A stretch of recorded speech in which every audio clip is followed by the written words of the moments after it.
नमस्कार, आप सभी का स्वागत है विंध्य भारत में। मैं आपके साथ साक्षी गुप्ता। आइए बढ़ते हैं खबरों की ओर। रक्षा मंत्री राजनाथ सिंह ने कहा कि भाजपा वाले हिंदू मुस्लिम नहीं करते, सभी धर्मों की बात करते हैं। कांग्रेस पर निशाना साधते हुए कहा, मैं इन्हें हमारी योजनाएं गिनाना शुरू करूंगा तो घंटों निकल जाएंगे। राजनाथ सिंह गुरुवार को रीवा के मऊगंज पहुंचे। उन्होंने यहां देवतालाब विधानसभा क्षेत्र में लोकसभा प्रत्याशी जनार्दन मिश्रा के पक्ष में सभा को संबोधित किया। उन्होंने कहा, मध्य प्रदेश अब बीमारू राज्य नहीं रहा। देश के विकास का चक्का जो मोदी जी के नेतृत्व में घूम रहा है, उसमें ग्रोथ इंजन की भूमिका मध्य प्रदेश भी निभा रहा है।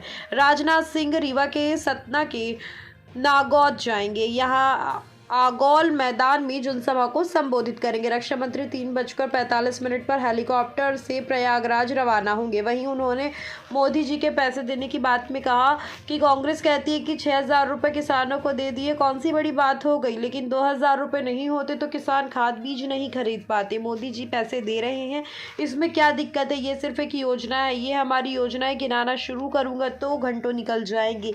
वहीं उन्होंने वन नेशन वन चुनाव को लेकर भी कहा है कुछ। उन्होंने कहा है कि कुछ समय पहले विधानसभा चुनाव हुए, मध्य प्रदेश की जनता ने भाजपा को प्रचंड बहुमत से जिताया। अब फिर 4 महीने बाद चुनाव हो रहे हैं, फिर वोट करना पड़ेगा। एक देश एक चुनाव होना चाहिए। मैंने प्रधानमंत्री जी से इस बारे में बात की थी। 5 साल में देश में 2 से ज़्यादा चुनाव नहीं होना चाहिए। वहीं उन्होंने साथ ही कहा कि अमेरिका के राजदूत ने कहा है कि अगर आप भविष्य में काम करना चाहते हैं तो भारत आएं। भाजपा ने आज तक जनता की आंखों में धूल झोंक कर राजनीति नहीं की है। कुछ गलत कहूँगा तो अखबार में छाप देना। हम जो कहते हैं वो करके दिखाते हैं। साथ ही उन्होंने कहा कि राम राज्य हम कहते किसे हैं जब अधिकार बोध के बजाय कर्तव्य का बोध हो। लोग कहते हैं कि भाजपा वाले हिंदू मुस्लिम की बात करते हैं। हिंदू मुसलमान सिख ईसाई हम किसी से भेदभाव नहीं करते। हम सबको साथ में लेकर चलने पर विश्वास रखते हैं।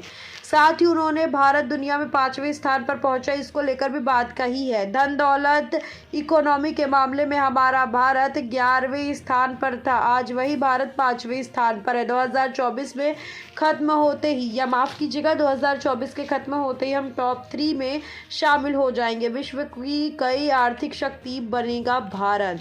साथ ही उन्होंने कई सारी और बातें की हैं।